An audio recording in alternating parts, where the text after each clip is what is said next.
प्यारे दोस्तों, आज हम बात करेंगे कि रमज़ान के महीने में गरीब बच्चों पर क्या गुजरी। जो बच्चे एक वक्त का खाना खाने के लिए भी तरस रहे थे, जिनके पास इफ्तारी खाने के लिए एक वक्त खाना भी नहीं था। ये वीडियो देखकर आपकी भी आंखों में आंसू आ जाएंगे। आप इस वीडियो को लाइक करें या ना करें, लेकिन इस वीडियो को आखिर तक ज़रूर देखना। तो चलिए दोस्तों, वीडियो शुरू करते हैं। दोस्तों, ये कहानी अकबर नाम के एक शख्स की है।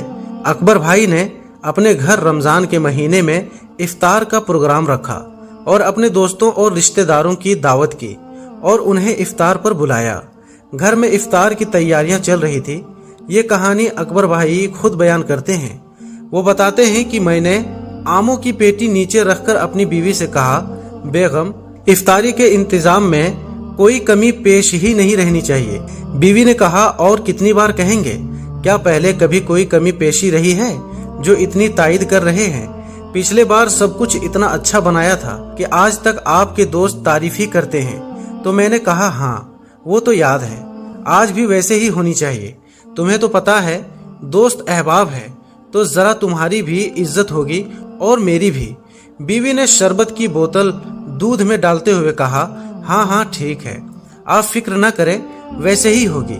साथ ही साथ उसने कहा कि चिकन, बिरयानी, मटन, कढ़ाई, शोरबा, कबाब, निहारी, पकोड़े, समोसे, मिल्क शेक, ये सब कुछ तैयार हो चुका है। खजूर भी मंगवा ली है, बस अब फल फ्रूट काटना बाकी है।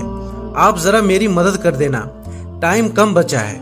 ये सुनकर अकबर कहता है, मैंने छुरी ली और अपनी बीवी के साथ बैठकर फल फ्रूट काटना शुरू कर दिए। कुछ ही वक्त में इफ्तारी का इंतजाम मुकम्मल हो गया। हमने सारा सामान डाइनिंग टेबल पर लगा दिया। इतने में दोस्तों और रिश्तेदारों का आने का सिलसिला भी शुरू हो गया। इफ्तारी के टाइम तक सब लोग पहुंच चुके थे। इफ्तार का वक्त होते ही सबने इफ्तारी की और खुशी खुशी खाना खाने लगे। इतने में मेरा एक दोस्त जिसका नाम अब्दुल है, वो नवीद का मजाक उड़ाते हुए कहने लगा, अरे नवीद यार, थोड़ा कम ही खाना, कहीं ऐसा ना हो कि तुम्हें यहाँ से उठाकर ले जाना पड़े। ये बात सुनकर सब लोग हंस पड़े और हंसी मजे के साथ साथ लजीज खाने का मजा लेने लगे। जब सब लोग खाने से फ्री हो गए तो ये कहते हुए बाहर निकलने लगे, जजाक अल्लाह, बहुत मजा आया। मैं अपने हाथ धोने के लिए बेसिन पर गया, जाकर टंकी खोली। इतने में मेरे कानों में एक बच्ची की आवाज आई। बच्ची कह रही थी, अम्मी, अब तो सब लोग तरावी की नमाज पढ़ रहे हैं और हमने अभी तक रोजा इफ्तार भी नहीं किया, सहरी भी सिर्फ पानी से ही की थी। अकबर कहता है, ये सुनकर मेरी आंखों के आगे अंधेरा छा गया। ये आवाज पड़ोसियों के 12 साल की बच्ची की थी। मैं ये जानता था कि दीवार से किसी के घर में बिना इजाजत झांकना गलत है, लेकिन फिर भी मैं दीवार से उनके घर में झांकने पर मजबूर हो गया। मैंने देखा कि एक बच्ची अपनी माँ के सिर पर खड़ी थी और माँ चारपाई पर सिर झुकाए बैठी थी और उससे नजरें नहीं मिला पा रही थी।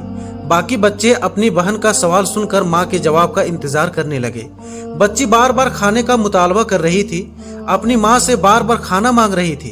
अकबर बताता है, मैं ये देखकर जैसे पत्थर कांसा हो गया। उसकी माँ ने जब सिर उठाया तो अचानक नजरें मुझ पर पड़ गई।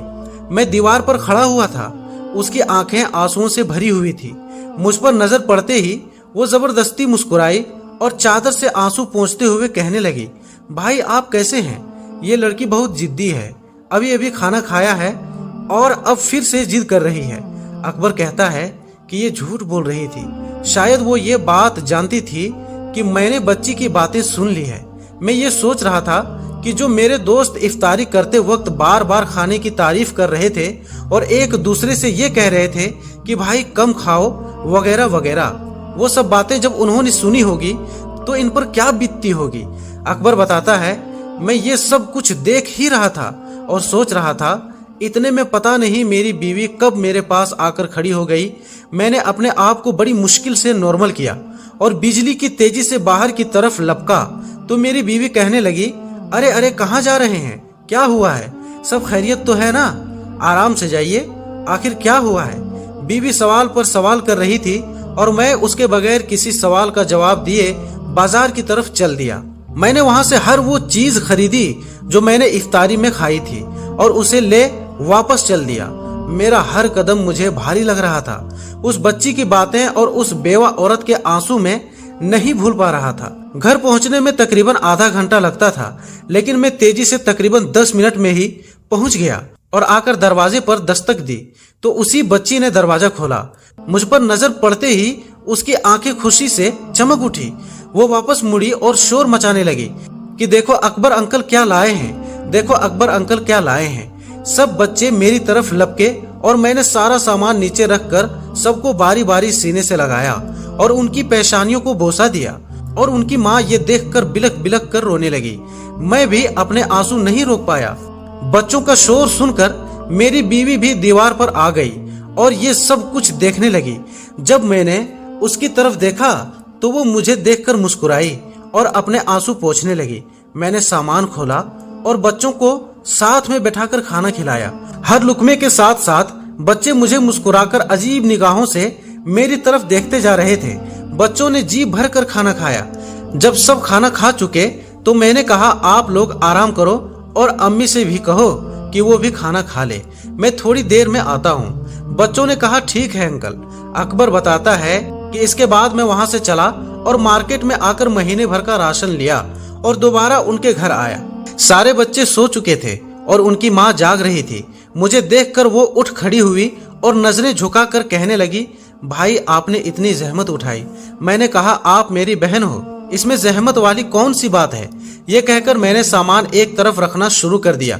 जब सामान रख दिया तो सोए हुए बच्चों की तरफ मैंने एक निगाह देखा तो जैसे मुझे सुकून आ गया। मैंने कहा ठीक है बहन, मैं चलता हूँ। ये कहते ही मैं बाहर की तरफ चल दिया। निकलते हुए उस औरत की भारी आवाज में मैंने ये सुना कि भाई अल्लाह आपको किसी का मोहताज ना करे। वो मुझे दुआ देने लगी। मेरे जिस्म में एक सर्द लहर दौड़ गई। मैं बाहर निकला तो उसने दरवाजा बंद कर लिया। फिर उसके बाद हर दिन बच्चों के हंसने खेलने की आवाज आती थी, जिसे सुनकर मेरी रूह को सुकून मिलता। इतना सुकून मुझे मेरी जिंदगी में पहली बार मिला था। अकबर कहता है, घर पहुंचकर मैंने सजदाए शुक्र अदा किया और अल्लाह से रो रो कर माफी मांगी कि अल्लाह मुझे माफ फरमा कि जो मैं अब तक इस बात से गाफिल था। प्यारे दोस्तों, हम खाते पीते घरों के दोस्तों और रिश्तेदारों को खाने पर बुलाकर ये समझते हैं कि हमने बहुत सवाब कमा लिया। यकीनन किसी रोजेदार को इफ्तार कराना ये बहुत ही बड़ा सवाब का काम है, चाहे वो अमीर हो या गरीब हो। लेकिन इस बारे में कभी भी नहीं सोचा कि क्या हमारी तरफ से मुस्तकीन तक उनका हक पहुंच रहा है या नहीं। दोस्तों, उम्मीद करते हैं कि आप इस पैगाम को समझ चुके होंगे। इस वीडियो का जो पैगाम था आप तक पहुंच गया होगा। आप इस वीडियो को लाइक जरूर करें। मिलेंगे अगली वीडियो में, तब तक के लिए अस्सलाम वालेकुम, अल्लाह हाफिज।